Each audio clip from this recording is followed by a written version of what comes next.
कुलधरा एक ऐसा गांव जो सदियों से कहानियों और किंवदंतियों में डूबा हुआ है। यह सिर्फ पत्थरों और मिट्टी से बना एक ढांचा नहीं है, बल्कि एक जीती जागती किताब है जिसके हर पन्ने पर एक दर्दनाक इतिहास लिखा है, जिसे थार के रेगिस्तान ने निगल लिया है, मानो रेत की लहरों ने एक सभ्यता को अपनी आगोश में समेट लिया हो। यह रेगिस्तान जो कभी जीवन का स्रोत था, आज इस गांव के लिए एक खामोश कब्रगाह बन गया है, जहां खामोशी किसी भी आवाज से ज्यादा तेज है। यहाँ की चुप्पी इतनी गहरी है कि आप अपनी धड़कन भी सुन सकते हैं और उस धड़कन में दबी हुई चीखों को भी महसूस कर सकते हैं। यह एक ऐसी खामोशी है जो आपको डराती भी है और अपनी ओर खींचती भी है। मिट्टी के टूटे फूटे घर जो कभी परिवारों के आशियाने थे, आज सिर्फ खंडहरों के ढेर हैं। इन दीवारों में कभी हंसी गूंजती थी, बच्चे खेलते थे और प्रेम कहानियां बुनी जाती थीं। और खाली दरवाजे जो कभी मेहमानों का स्वागत करते थे, आज सिर्फ अंधेरे में झांकते हैं। ये दरवाजे उस पलायन की कहानी कहते हैं जो एक रात में हुआ था और अपने पीछे सिर्फ खालीपन छोड़ गया था। एक बड़े पलायन के गवाह के तौर पर खड़े हैं, मानो समय की शिला पर लिखी एक अमर कहानी हो। ये खंडहर हमें याद दिलाते हैं कि कुछ कहानियां कभी नहीं मिटती, वे हवा में तैरती रहती हैं और हर उस व्यक्ति को सुनाई देती हैं जो सुनने को तैयार है। एक ऐसा श्राप जो सदियों से फुसफुसाया जा रहा है। ये श्राप इतना शक्तिशाली है कि इसने इस गांव को भूतिया बना दिया है और आज भी यहाँ आने वाले हर व्यक्ति को डराता है। स्थानीय लोग सूरज ढलने के बाद कभी अंदर नहीं जाते, क्योंकि उनका मानना है कि रात में यहाँ बुरी आत्माओं का राज होता है। वे कहते हैं कि रात में यहाँ चीखें सुनाई देती हैं और साए घूमते हुए दिखाई देते हैं। पालीवाल ब्राह्मणों की आत्माओं से डरते हैं, जो इस गांव के मूल निवासी थे। उनका मानना है कि उन ब्राह्मणों की आत्माएं आज भी यहाँ भटकती हैं और अपने साथ हुए अन्याय का बदला लेना चाहती हैं, जो हमेशा उस जमीन से बंधी हैं जिस पर उन्होंने कभी अपना घर बनाया था। वे इस जमीन को छोड़ने के लिए मजबूर किए गए थे और उनकी आत्माएं आज भी यहाँ शांति से नहीं रह पा रही हैं, जिसे छोड़ने के लिए उन्हें मजबूर किया गया था। यह एक ऐसी त्रासदी थी जिसने इस गांव को हमेशा के लिए बदल दिया। जैसे जैसे शाम ढलती है, हवा दुख से भर जाती है, मानो गांव के लोग अपनी पीड़ा व्यक्त कर रहे हों। यह एक ऐसा दुख है जो सदियों से हवा में तैर रहा है और हर उस व्यक्ति को महसूस होता है जो यहाँ आता है। परछाइयां कंकाल की उंगलियों की तरह फैल जाती हैं, मानो वे आपको पकड़ने की कोशिश कर रही हों। ये परछाइयां इस गांव के अतीत का प्रतीक हैं और हमें याद दिलाती हैं कि कुछ चीजें कभी नहीं मरती। और मुख्य मंदिर एक अजीब बेचैन ऊर्जा से धड़कता है। ऐसा लगता है जैसे मंदिर के अंदर कोई शक्ति है जो इस गांव को श्राप से मुक्त करने की कोशिश कर रही है। कहानियां कहती हैं कि ग्रामीणों ने कुलधरा को श्राप दिया था ताकि कोई भी उनकी जमीन पर कब्जा न कर सके, ताकि कोई भी यहाँ दोबारा बस न सके। उनका मानना था कि अगर कोई भी यहाँ बसने की कोशिश करेगा तो वह श्राप का शिकार हो जाएगा। गांव को फिर से बसाने की कोशिशें कई बार की गईं, लेकिन हर बार असफलता ही हाथ लगी। हमेशा दहशत और वापसी में खत्म हुई है। जो भी यहाँ बसने आया उसे डर और निराशा का सामना करना पड़ा। कुलधरा में एक रात बिताना एक ऐसा अनुभव है जो आपको हमेशा याद रहेगा।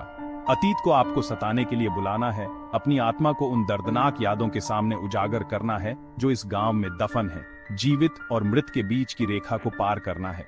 यह एक ऐसा अनुभव है जो आपको बदल देगा और आपको जीवन और मृत्यु के बारे में सोचने पर मजबूर कर देगा।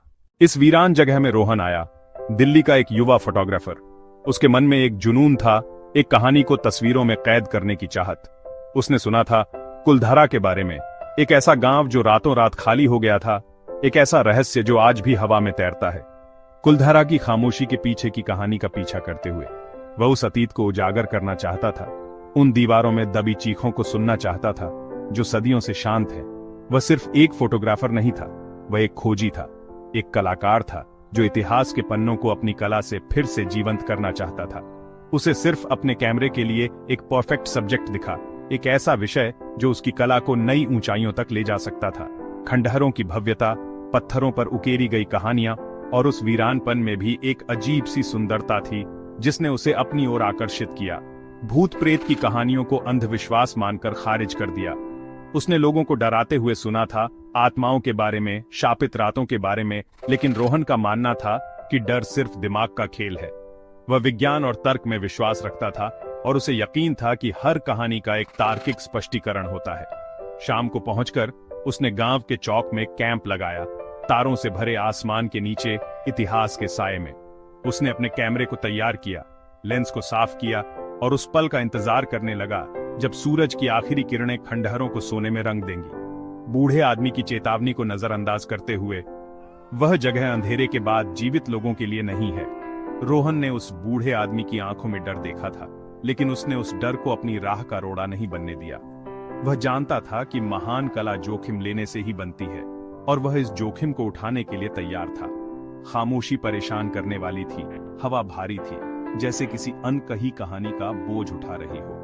हर सरसराहट, हर आहट एक रहस्य की तरह लग रही थी, जो उसे अपनी ओर खींच रही थी। लेकिन रोहन अपनी कला पर ध्यान दे रहा था, गांव की दुखद सुंदरता को कैद करने के लिए दृढ़ था। वह हर पत्थर, हर दीवार, हर खिड़की में एक कहानी देखता था, और वह उन कहानियों को दुनिया के साथ साझा करना चाहता था। जैसे जैसे अंधेरा गहराया, सूरज की आखिरी किरणें क्षितिज में समा गईं, और तारों ने आसमान पर अपना कब्जा जमा लिया। उसकी लालटेन ने परछाइयों को पीछे धकेला, लेकिन उन्हें किनारों पर ज्यादा गहरा बना दिया। परछाइयां नाच रही थीं, दीवारों पर अजीब आकृतियां बना रही थीं, जैसे कोई अदृश्य शक्ति उसे देख रही हो। उसने गहरी सांस ली, अपना कैमरा उठाया और अपना प्रोजेक्ट शुरू किया।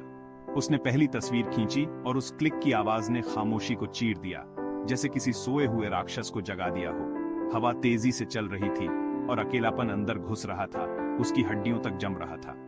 उसे लग रहा था जैसे कोई उसे देख रहा है, जैसे कोई उसके पीछे खड़ा है, उसकी सांसों को महसूस कर रहा है। लेकिन रोहन लगा रहा, अपने चारों ओर जागृत हो रही प्राचीन दहशत से बेखबर। वह अपनी कला में इतना खो गया था कि उसे आसपास की दुनिया का कोई होश नहीं था। कुलधरा के दिल में उसकी यात्रा शुरू हो चुकी थी, एक ऐसी यात्रा जो उसे या तो महान बना देगी या उसे हमेशा के लिए इस वीरान गांव का हिस्सा बना देगी। रोहन खंडहरों में घूम रहा था, हाथ में कैमरा लिए चांदनी में खंडहरों को कैद कर रहा था। उसकी नजर के कोने में एक चमक, एक परछाई लंबी और तरल एक दरवाजे से अलग हुई और गायब हो गई। उसने इसे रोशनी का धोखा मानकर खारिज कर दिया, लेकिन जब उसने अपनी तस्वीर देखी तो एक धुंधली काली आकृति फ्रेम के किनारे पर ठहरी हुई थी। जिस लोक कथा का उसने मजाक उड़ाया था, अब वह उस पर दबाव डाल रही थी। हर परछाई कुछ छिपाती हुई लग रही थी, हवा का हर झोंका एक फुसफुसाहट। उसने अपनी टॉर्च गली में घुमाई, कुछ नहीं, लेकिन छवि उसके दिमाग में छप गई थी। एक खामोश असंभव आकृति देख रही थी। उत्साह डर में बदल गया, वह कुलधरा में अकेला नहीं था। घबराकर रोहन एक बड़ी हवेली में घुस गया, हवा और अपनी घबराहट से बचने के लिए। अंदर फीके भित्ति चित्र देख रहे थे जब उसने चांदनी से भरे आंगन में अपना ट्राइपॉड लगाया। ऊपर से एक खरोंचने की आवाज गूंजी, जानबूझकर लयबद्ध, हवा की नहीं। उसने बालकनी पर अपनी टॉर्च चमकाई, शोर बंद हो गया। फिर पायल की नाजुक झंकार आई, ऊपरी मंजिल पर चलती हुई, करीब आती हुई। ऊपर से एक कंकड़ गिरा, उसके पैरों पर आकर गिरा। पायल खामोश हो गई। रोहन का डर क्रिस्टलीकृत हो गया, कुछ उसके साथ खेल रहा था, अपनी उपस्थिति दर्ज करा रहा था। उसने अपना सामान पकड़ा और बाहर निकल गया। आंखें ऊपर अंधेरे पर टिकी थीं, उसे बाहर निकलना था अभी। अपने टेंट में वापस आकर रोहन को बूढ़े आदमी की चेतावनी और उस कहानी की याद आई जिसे उसने खारिज कर दिया था। एक अत्याचारी सालिम सिंह ने गांव के मुखिया की बेटी अनन्या को अपने लिए मांगा था। बेइज्जती या विनाश का सामना करते हुए ग्रामीण रातों रात गायब हो गए, पीछे एक श्राप छोड़ गए। अनन्या की आत्मा दुख से बंधी कुलधरा में भटकती हुई बताई जाती है, हमेशा शांति की तलाश में। पायल, स्त्री उपस्थिति, क्या यह वही थी? भूतियापन अब सिर्फ एक कहानी नहीं था, ये व्यक्तिगत, दुखद और वास्तविक था। रोहन को एहसास हुआ कि वह सिर्फ एक आगंतुक नहीं था, वह एक आत्मा की शाश्वत पीड़ा का गवाह था। रोहन सोया नहीं। दिन की रोशनी से थोड़ी देर की राहत मिली, शाम ढलते ही डर वापस आ गया। उसने अपने कैमरे को खुले चौक में गांव के दरवाजे की ओर करके लगाया, सुरक्षा की उम्मीद में। अचानक अंधेरे से एक बच्चे की हंसी गूंजी, खुशमिजाज, बेमेल। वह घूम गया, कुछ नहीं। फिर करीब से एक लड़की की खिलखिलाहट और दौड़ते पैरों की आवाज। उसने आवाज लगाई, लेकिन खामोशी ने जवाब दिया। दरवाजे के पास एक परछाई हिली, एक लंबी पतली आकृति बेजान उसे देख रही थी। वह शुरू से ही उसके पीछे थी। डर इतना ज्यादा था, उसे शिकार किया जा रहा था। जमकर रोहन ने देखा कि परछाई ने एक पुराने भूले हुए कुएं की ओर इशारा किया। डर और जिज्ञासा से खींचे हुए वह पास गया, अपनी रोशनी गहराई में चमकाई। नीचे मलबे के बीच फंसे हुए मानव हड्डियां थीं, दर्जनों कंकाल। सच्चाई उस पर आ पड़ी, ग्रामीण गायब नहीं हुए थे, उनका नरसंहार किया गया था और छिपा दिया गया था। कहानी एक अपराध को छिपाने के लिए एक झूठ थी। आत्माएं शापित नहीं थीं, उनकी हत्या की गई थी, उनकी पीड़ा का बदला नहीं लिया गया था। अनन्या की परछाई एक चेतावनी नहीं थी, यह सच्चाई को प्रकट करने की एक गुहार थी। कुलधरा की खामोशी मृतकों की खामोशी थी, सुनने की प्रतीक्षा में। रोहन पैक करने के लिए भागा, हर पल उसे भारी पड़ रहा था। सच्चाई के साथ भागने के लिए बेताब था। वह जानता था कि उसे यहाँ से निकलना होगा, जितनी जल्दी हो सके। हर साए में उसे अनन्या का साया दिख रहा था, हर हवा के झोंके में उसकी ठंडी सांस महसूस हो रही थी। लेकिन गांव खामोश हो गया, एक ऐसी चुप्पी जो चीख रही थी, अस्वाभाविक रूप से। हवा में एक अजीब सी स्थिरता थी, जैसे सब कुछ सांस रोककर इंतजार कर रहा हो। पक्षी चुप थे, जानवर गायब थे, सिर्फ एक डरावनी शांति थी जो हड्डियों तक जम जाती थी। चौक में, जहां कभी गांव की धड़कन हुआ करती थी, परछाई एक राजस्थानी लहंगे में एक महिला के रूप में ठोस हो गई। एक आकृति जो चांदनी में चमक रही थी, लेकिन उसके चारों ओर अंधेरा गहरा होता जा रहा था। अनन्या, उसका नाम हवा में गूंजा, एक वादा और एक धमकी दोनों। उसने अपना घूंघट उठाया, एक रहस्य उद्घाटन जो रोहन को हमेशा के लिए बदल देगा, जिसमें एक चेहरा नहीं, सिर्फ एक खालीपन था, बल्कि अंधेरे का एक घूमता हुआ शून्य। एक ऐसा रसातल जो सब कुछ निगलने की धमकी दे रहा था। दर्द और क्रोध का एक भंवर दिखाई दिया। यह सिर्फ एक भूत नहीं था, बल्कि एक घाव था, एक खुला जख्म जो समय के साथ और भी गहरा हो गया था। अंदर से हजार आवाजें गूंजी, एक भयानक सिम्फनी जो रूह को कंपा देती है। सभी मारे गए आत्माओं की पीड़ा, हर चीख, हर आह, हर टूटी हुई उम्मीद उस शून्य में कैद थी। सत्ता आगे बढ़ी, एक अपरिहार्य तूफान की तरह, चांदनी को अंदर खींचती हुई, जैसे प्रकाश की आखिरी किरण भी उस अंधेरे में समा जाना चाहती हो। पीड़ा का एक ब्लैक होल बन गई। यह सिर्फ एक भूत नहीं था, यह एक अभिशाप था, एक ऐसी शक्ति जो सदियों से जमा हो रही थी। रोहन लकवाग्रस्त हो गया, उसके पैर जमीन से चिपक गए, नजर हटाने में असमर्थ था। वह जानता था कि उसे भागना चाहिए, लेकिन उसका शरीर जवाब नहीं दे रहा था। यह सिर्फ अनन्या नहीं थी, यह उससे कहीं ज्यादा भयानक था।